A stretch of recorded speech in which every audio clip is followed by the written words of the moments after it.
Madalas bang umiinit ang inyong mga cellphone kapag naka-on ang inyong wifi or data? Or habang ginagamit ang inyong cellphone? At napakadaling malubat ang inyong mga cellphone kahit wala kayong ginagawa? Dahil yan dito mga katropa sa dalawang settings na naka-on sa inyong mga cellphone. Wi-Fi and Bluetooth scanning. Saan ba ito makikita? Dito mga katropa, open nyo lang ang settings ng inyong mga cellphone. Dito sa settings mga katropa, kapag may search bar dito sa taas, click nyo lang itong search bar. At i-type nyo lang dito mga katropa ang Wi-Fi scanning. Okay, so kapag may makita kayong Wi-Fi scanning mga katropa, click nyo lang. At ito ang inyong makikita mga katropa, Wi-Fi scanning at Bluetooth scanning. So dapat naka-turn off itong dalawa. So nakalagay dito, allow apps and services to scan Wi-Fi network at anytime.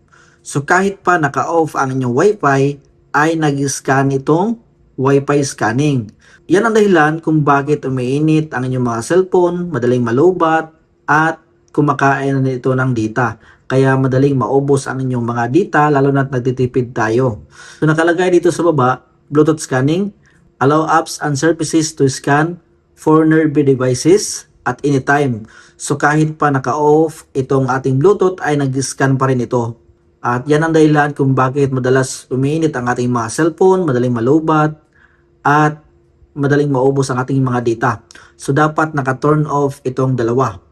So kung walang search bar ang inyong mga settings mga katropa, dito sa settings ng inyong mga cellphone, scroll down nyo lang, hanapin nyo lang itong location.